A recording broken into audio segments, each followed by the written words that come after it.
Welcome to Unbound, the podcast with Beth Curry, author, storyteller, and survivor. This is where books meet real life, where Beth reads chapters from her work and breaks free from the traditional audiobook format, diving deeper into the personal experiences, lessons, and liberation behind every page. Nothing is off limits. Let's get unbound.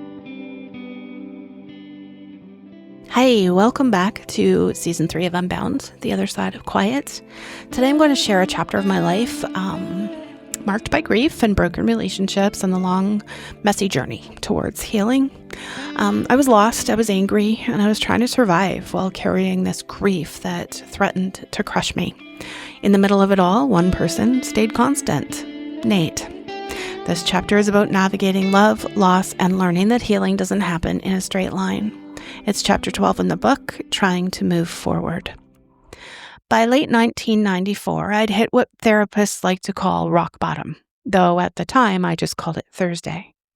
I was living at home, weighing more than I ever had in my life, cycling through meaningless sexual encounters that left me feeling emptier than before, and carrying a grief so heavy it felt like it might crush me if I stood still too long. My parents were walking on eggshells around me, clearly desperate to help, but not knowing how. My friends had mostly given up trying to include me in things after months of canceled plans and unanswered calls. But Nate was a different story. There was a weekend in August that summer, Woodstock 94 weekend. One of our friends' parents had this huge property with a pool and set up the whole thing so we could watch the concert all weekend. Everyone was there, music blasting, people swimming, the kind of carefree summer gathering that felt like it belonged to a different lifetime. And I was having fun. Actually having fun, laughing with friends and floating in the pool, letting myself feel something other than grief for a few hours. Then Nate showed up. I saw him walk into the yard, saw him scanning the crowd, and I panicked. I grabbed my stuff and left through the side gate before he could spot me. I couldn't handle seeing him there, or the way his presence would change everything. I just couldn't handle feeling the weight of what we'd lost in the middle of all that lightness. He never saw me. He never knew I'd been there, having fun without him, running away the moment he arrived. It was cowardly, but that's what I'd become. Someone who ran from the person who loved her most. A few months after that devastating fight in my kitchen, after I'd pushed him away with all the cruelty I could muster, and a month after I dodged him at the Woodstock party, my grandpa died, and Nate reached out. Not to get back together, not to try to fix what I'd broken, but just to check on me. I was sitting on my bedroom floor when the phone rang. "Hello?" I said, my voice hoarse from crying. "Beth." Just my name, but I knew the voice immediately. Nate. I should have hung up after what I'd said to him, after the cruelty I'd used to push him away. I had no right to his comfort. He said he heard about my grandpa and asked, "How can I help?" "How did you know?" I asked instead. "I saw the obituary," he said. "I thought it was right to call you." I realized then that Nate was still the person I needed when things fell apart. "I'm so sorry about your grandpa," he said. "I know how much he meant to you. How is your dad?" And just like that, I was crying again. Not just for my grandpa, but for everything. For Kier, for what Nate and I had lost, for the person I used to be who could accept comfort without feeling like she was taking something she didn't deserve. "I'm still here," Nate said into my silence. "I'm not going anywhere. When you're ready to be friends again, I'll be here." Not if you're ready, when. Like he knew something I didn't yet know. That eventually I'd find my own way back to letting him love me, even if only as a friend. And somehow, against all logic, we'd managed to rebuild something. Not the relationship we had before, that felt too fragile, too loaded with grief and guilt for me to handle, but a friendship. Complicated, careful, sometimes painful, but real. Nate was still in medical school, throwing himself into that with the kind of focus that told me he was using work to heal, just like I was using chaos to avoid healing. We'd talk sometimes about his classes, about what he was learning, about his plans for the future. Sometimes he'd tell me about the women he was dating, not to hurt me, but because that's what friends do. They share their lives. And I'd listen and smile and offer advice, all while feeling like someone was slowly tearing my heart out. One woman lasted 2 months. She was a nurse, kind and uncomplicated, and exactly the kind of person Nate deserved. I hated her irrationally, not because she was bad for him, but because she wasn't me. She wants me to meet her parents, he told me over coffee one day, and I watched him try to seem excited about it. That's great, I lied. Yeah, he said, but he didn't sound convinced. They broke up 2 weeks later. I never asked why, but I wondered if he compared her to what we'd had and found it lacking the same way I did with everyone else. We'd meet for coffee occasionally, always in public places where the ghosts of who we'd been together felt less overwhelming. Sometimes those meetings stayed purely friendly, updates on our lives, memories that didn't hurt too much to share, the comfortable rhythm of two people who'd known each other when they were different people. Other times, the pull between us would become too strong to ignore. A lingering touch when he'd walk me to my car, a kiss that was more intimate or lasted longer than a friend's kiss, moments when we'd both remember what it felt like to love each other before trauma taught us to be afraid of love. Like the night we ran into each other at a bar. I was there with friends, trying to pretend I was having fun. He was there with classmates from med school, trying to do the same. Our eyes met across the room, and suddenly it felt like everyone else disappeared. We ended up in his car in the parking lot, making out like teenagers, hands everywhere, both of us breathing hard and desperate and trying to find our way back to each other through touch. Come home with me, he whispered against my neck. And I wanted to. God, I wanted to. But then I saw the elephant onesie in my mind, the one still in a shoebox in my closet, and panic flooded through me. I can't, I said, pulling away. I'm sorry, I can't. The hurt in his eyes nearly killed me, but I got out of the car anyway and went back inside to my friends, leaving him alone in the parking lot. This was our pattern: get close, panic, retreat, over and over until neither of us knew how to be with each other without the cycle. But there were other times too. Times when I didn't retreat, times when we ended up in his bed or somewhere else, when the physical connection became too overwhelming to resist. And that's when I understood the real difference. With other men, the ones whose names I've mostly forgotten, sex was completely disconnected, meaningless. I'd float above my body watching it happen to someone else, feeling nothing, existing somewhere outside myself while they used me for whatever they needed. With Nate, I couldn't dissociate. I was present, painfully, intensely present. Every touch meant something, every moment mattered, and that terrified me more than anything else. Because again, I reminded myself, if it mattered, that meant he mattered. And if he mattered, I could destroy him.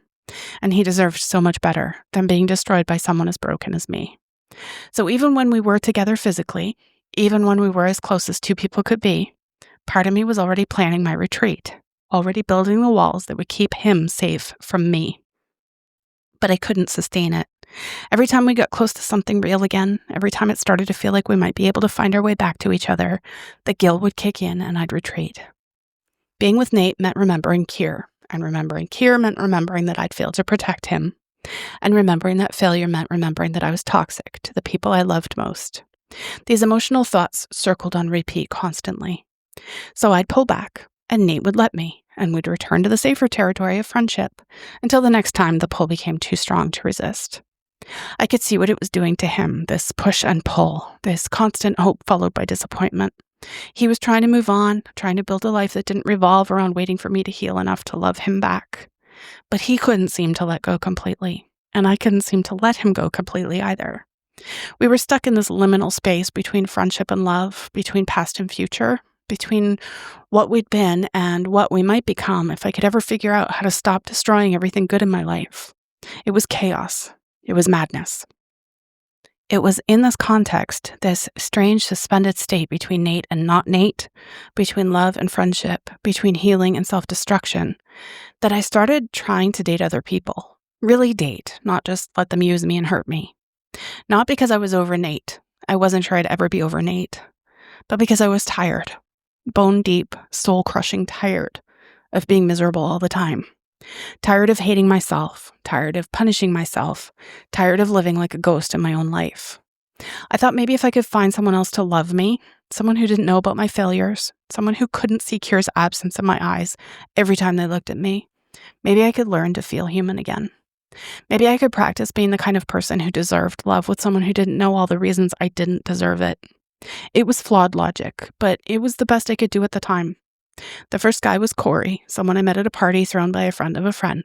He was nice enough, funny, decent-looking, employed, the kind of person my parents would approve of if I ever brought him home. He didn't know about Brandon or about Kier or about the way trauma had rewired my brain to expect disaster around every corner. To him, I was just Beth. A little quiet maybe, a little sad sometimes, but nothing that couldn't be fixed with enough patience and affection. We went out a few times. He was kind to me in ways I wasn't used to, gentle in ways that should have felt healing, but instead felt foreign and uncomfortable. When he told me he thought he loved me, I felt nothing. When he talked about our future together, I felt trapped. When he touched me, I felt like I was performing a role in a play I'd never auditioned for. I ended it with him one night in his car, sitting outside my parents' house, trying to explain why I couldn't be what he needed me to be. "It's not you," I said, and meant it. "It's me. I'm not ready for this." He was hurt and confused, and I didn't blame him. From his perspective, we'd been building something real together. From my perspective, I'd been playing house with someone while my heart was still broken in pieces on the floor of a hospital room. "Is there someone else?" he asked. I thought about Nate, about the complicated routine we'd been playing out for months, about the way he still looked at me like I was worth saving. "It's complicated," I said. And it was. Everything about my life was complicated. After Corey came Dave, then Rob, Steve, Chris, and a string of other decent men whose names I've mostly forgotten and whose hearts I probably broke without meaning to if they didn't get me first. And some did. I was trying so hard to be normal, to be the kind of woman who could date and fall in love and build a future without constantly looking over her shoulder for the next disaster. But normal felt like a costume that didn't fit right. Every relationship felt like I was playing a character. The girlfriend, the partner, the woman who'd moved on from her past and was ready for love. The problem was that I hadn't moved on. I was dragging my past behind me like a chain, and it affected everything. I'd panic if someone touched me unexpectedly. I'd sabotage things just when they started to get serious, picking fights or withdrawing or finding reasons why it wouldn't work out.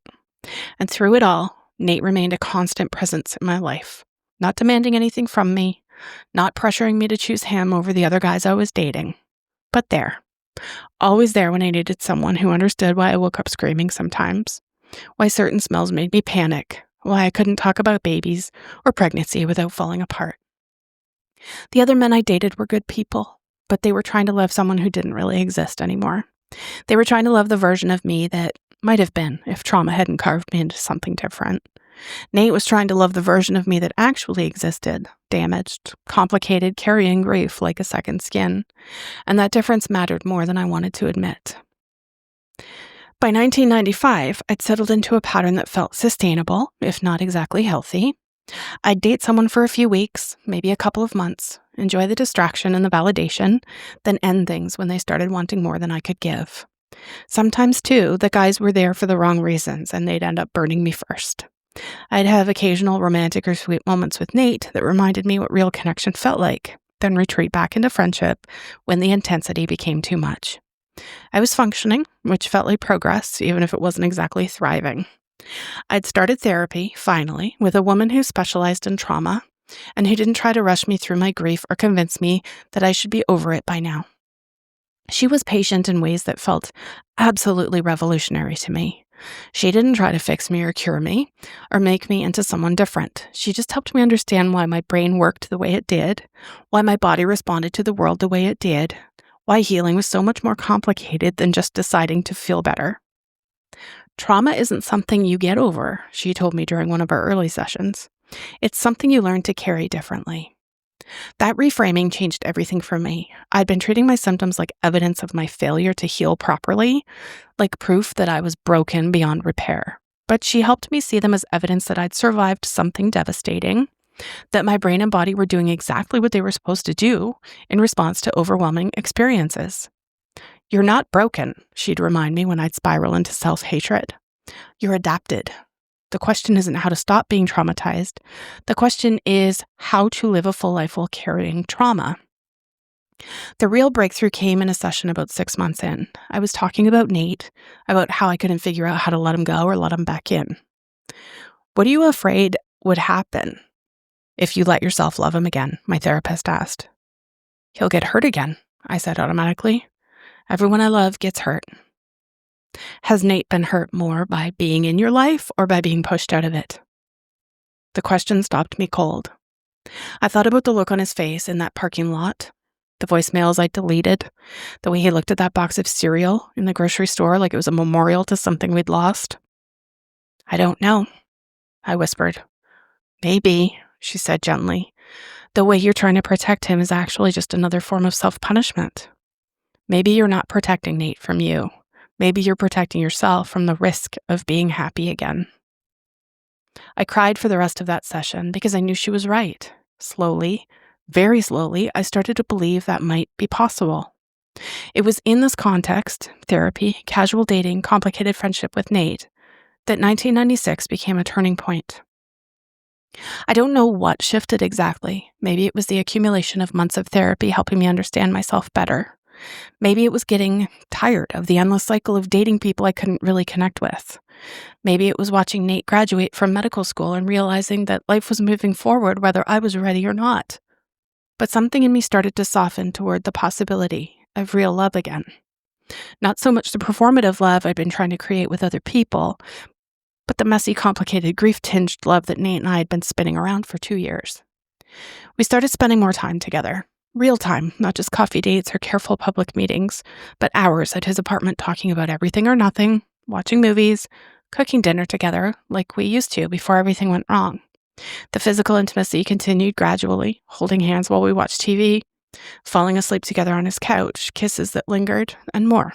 And for the first time since Keir died, I started to let myself imagine a future that included love again. "I miss this," Nate said one night as we lay together on his bed, not having sex, but not exactly not having sex either, just holding each other in that space between friendship and something more. "Miss what?" I asked, though I knew what he meant. "Us," he said simply. "I miss us." I missed us too, desperately, but missing something and being ready for it again weren't the same thing. "I don't know if I can be what you need me to be," I told him honestly. "I'm not asking you to be anything other than who you are," he said. "I'm just asking you to let me love who you are." We talked that night about trying again, really trying. Not just the careful friendship we'd been maintaining, but a real relationship. He was finishing his residency stuff, I was getting healthier in therapy. Maybe we'd both healed enough to try building something new on the foundation of what we'd shared before. It felt possible in a way it hadn't felt possible in years. We spent so much time talking about it, planning it, imagining what it might look like to be together again without the weight of fresh grief crushing everything we tried to build. But 1996 became the year that tested whether we could really hold each other through tragedy again. Nate's mother had been fighting cancer for about a year. We'd watched her decline slowly. The treatments, the hope, the setbacks, the quiet acceptance that came near the end. When she died in April, it felt both sudden and inevitable at the same time. I was there through all of it, through the long year of watching her fight, through the funeral, through the awful logistics of death, through the nights when he couldn't sleep because grief kept finding new ways to ambush him. I held him the way he'd once held me, and for the first time since Keir died, I felt like maybe I could be strong enough for someone else's pain. We were closer than we'd been in years. The shared grief, not just for Keir anymore, but for his mother too, created a bond that felt unbreakable. And then September came, and his father died too. Both parents, gone within months of each other. Nate was suddenly an orphan of sorts at only 24, finishing residency nonsense while planning his second funeral of the year. I don't think I've ever seen anyone more shattered, and I don't think I'd ever been more present for someone else's pain. I loved him through it, fiercely, completely, in ways that felt like I was finally becoming the person I'd always wanted to be. Someone who could show up, someone who could hold space for grief without running from it.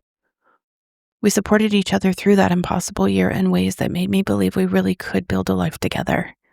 That maybe all the pain we'd both survived had prepared us to hold each other through anything. By the time October rolled around, we weren't just planning a future together. We were living it. He needed me. I was there.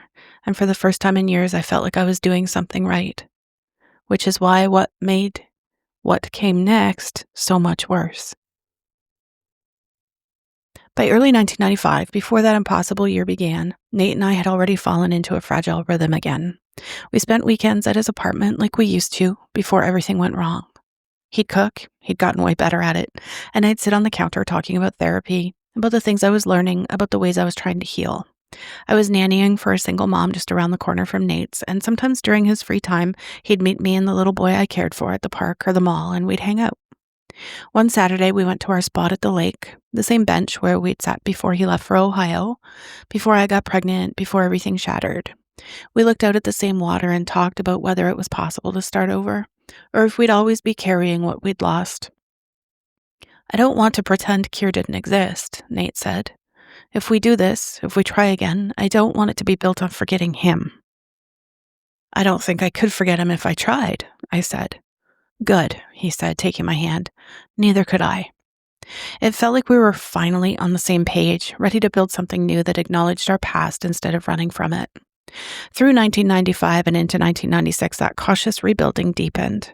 We talked about taking things slow, about being patient with each other and creating something new instead of trying to resurrect what we'd lost. We'd even talk about marriage and children, about the life we might build together if we could learn to love each other without the ghosts of our past making it impossible. For the first time since New Year's Eve, 1993, I felt hopeful about the future. But October 1996 would test everything. I had met a guy named Brian, and he called randomly just after my birthday. I figured I would just talk to him on the phone and see if we had anything in common.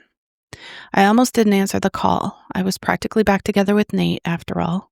We'd spent the entire summer planning our future. We'd talked about marriage again, about children, about how we'd honor Kier's memory and a life we'd build together. But something made me pick up anyway. Curiosity, maybe, or the part of me that wasn't quite ready to close the door on other possibilities. The conversation lasted 2 hours. 2 hours of easy laughter, of discovering that we had the same sense of humor, the same taste in movies, the same way of looking at the world. He was funny in a way that caught me off guard, naturally witty, the kind of person who could find humor in everyday situations without being mean-spirited about it. He was easy to talk to in a way I hadn't experienced with someone new in years. There was no awkwardness, no careful navigation of topics that might be too intense. The conversation just flowed like we'd known each other much longer than we had. By the time we hung up, we'd made plans to meet in person the following weekend. I should have called Nate, should have told him I'd just had a 2-hour conversation with another guy. Should have been honest about the fact that something had shifted, that I was curious about someone new, in a way I hadn't been curious about anyone in years. But I didn't call Nate that night. That should have been my first clue that I was already choosing Brian, even before I'd met up with him. When we finally met in person on Halloween weekend, everything I'd felt during that phone call was amplified. He didn't know about Brandon. He didn't know about Kier. He didn't know about the complicated history I had with Nate or the ways trauma had rewired my brain. To him, I was just Beth. Not Beth who lost a baby, or Beth who survived abuse, or Beth who was too broken to love. Just Beth. And for the first time in years, I didn't feel like I was performing normalcy. I felt like maybe, with him, normalcy might actually be possible. I didn't call Nate that week to tell him I was ready. I didn't know it yet, but I'd just met the person who would change everything. For weeks, I tried to ignore what was happening. I'd see Brian and feel that easy, uncomplicated connection, then I'd see Nate and feel the weight of our history, the depth of what we'd shared, the way he knew every broken piece of me. Part of me thought I should choose Nate. We'd been through so much together. We shared a child, even if that child was only alive in our memories. We'd loved each other when we were different people, and somehow found our way back to each other. Choosing someone else felt like betrayal, like I was abandoning Kier all over again by choosing a future that didn't include his father. But the other part of me, the part that was exhausted from carrying so much grief and guilt, wanted the lightness that Brian offered. I wanted a relationship that wasn't built on the foundation of the shared trauma between Nate and I. I wanted to find out who I could be with someone who didn't know all the reasons I was so fucking damaged.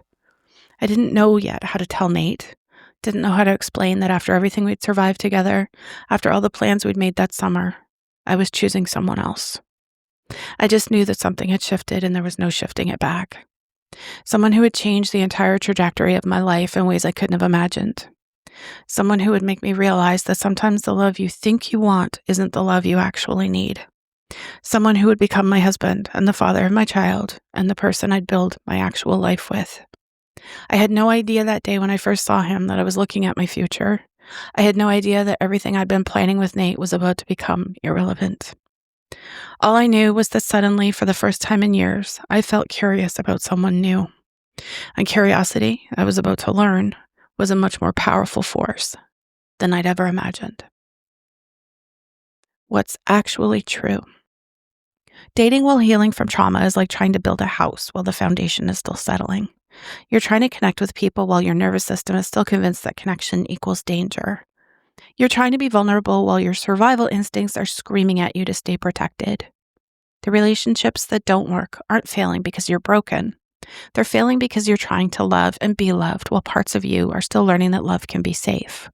Some people can love you through your healing process, and some can't. Neither response makes them bad people. It just makes them human. Your healing doesn't have to be complete for you to be worthy of love, but it does affect your capacity to receive and sustain love in healthy ways. What patterns do you notice in your relationships? How does your trauma history show up in the way you connect with others? Permission slip. I am allowed to date while I'm healing. I am allowed to end relationships that don't feel right, even with good people. I'm allowed to take breaks from dating to focus on myself. I'm allowed to have standards and boundaries, even while I'm working on my own issues.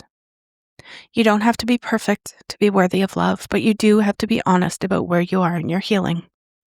This week, be honest with someone about what you need in relationships right now. Practice asking for what serves your healing instead of what you think they want to hear.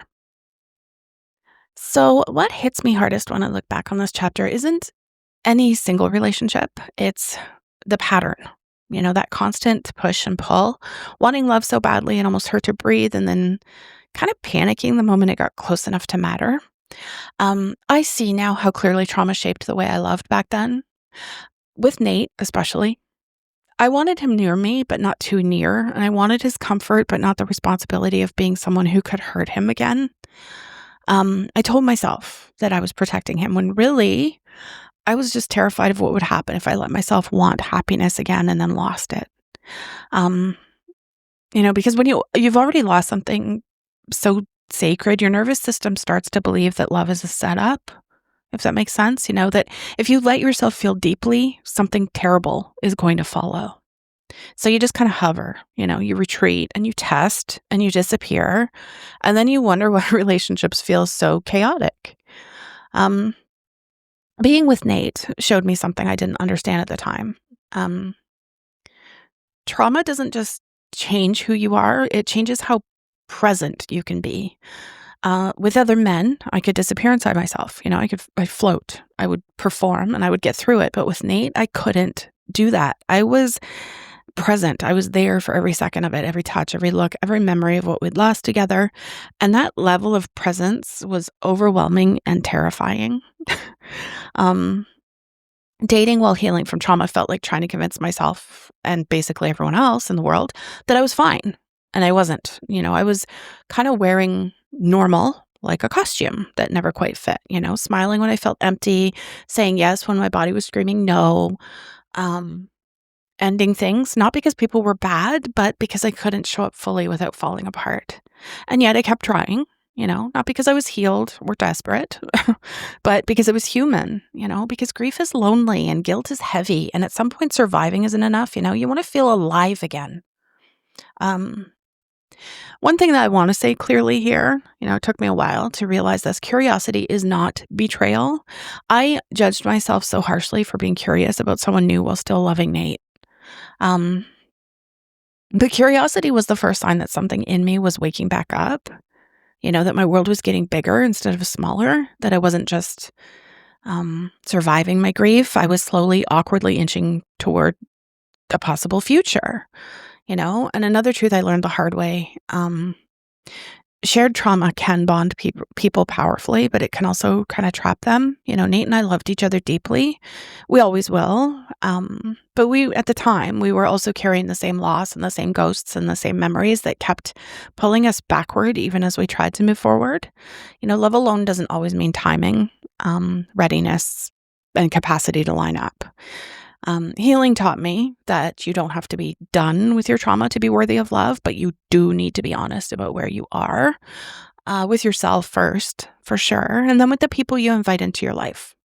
When I wasn't honest, I hurt people, including myself. When I started telling the truth, even the messy ones, things kind of shifted. So if you're listening to this and thinking, why do I keep repeating the same patterns? Why do I want closeness and fear it at the same time?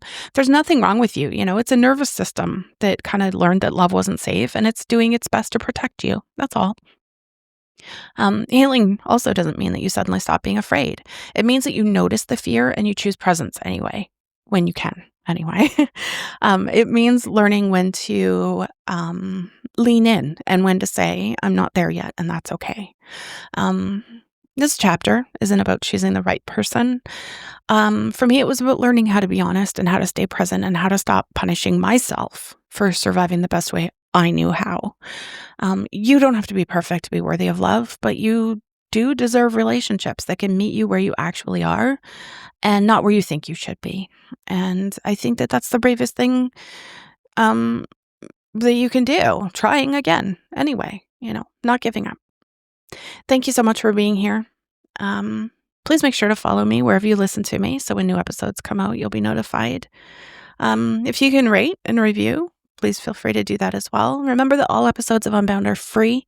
If you want to support the production costs, you can find me on Ko-fi, but there's never any obligation. This content will always be free because I believe the barriers to healing should not ever be financial.